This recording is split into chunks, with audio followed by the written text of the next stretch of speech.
I caught her cheating, and now she's paying in depression.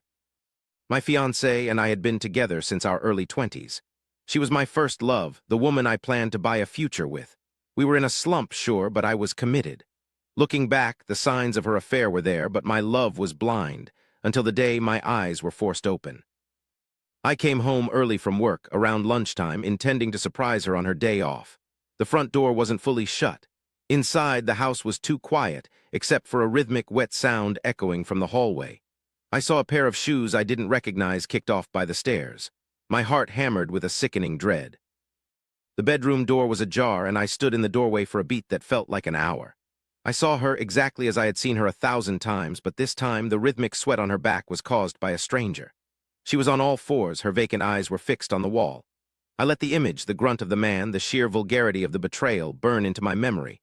It wasn't just shock, it was the birth of absolute, cold hatred. I didn't speak, I didn't yell. I simply turned and walked out, driving until the tears finally came, tears of rage and loss, not love. I walked back in that evening. She was in the kitchen, humming, pretending. "How was your day?" she asked, turning with a fake smile. I didn't even drop my keys. I looked straight into the eyes that had just stared at another man while she was in my bed. I cut her off. "You have 7 days to vacate this property. Do not speak to me. Do not touch me. We are done, and I will not waste my breath telling you why. You already know."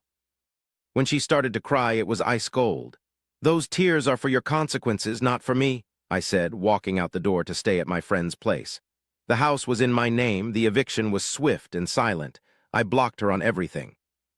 The next month was a blur of silence and aggressive blocking. Her friends and family tried to contact me, but I maintained a controlled refusal to engage. I preserved my dignity and let her drown in her confusion. The key pivot came when one of her best friends, Em, approached me. Em admitted she'd known about the affair and had been racked with guilt.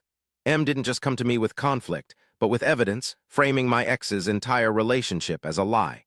We ended up sleeping together, which wasn't just a comfort. It was a visible, final middle finger to the friend group my ex had poisoned. Em strategically leaked the true story, detonating her social circle. My ex's life, socially, was instantly cratered. I also wrote a final, surgically precise letter to her parents, explaining the betrayal and expressing my heartbreak, ensuring they knew the kind of son-in-law they had lost. Their reply confirmed they understood, were deeply disappointed in her, and wished me the best. She lost her partner, her friends, and the respect of her parents. Now, 7 months later, I don't feel anger, I feel vindication.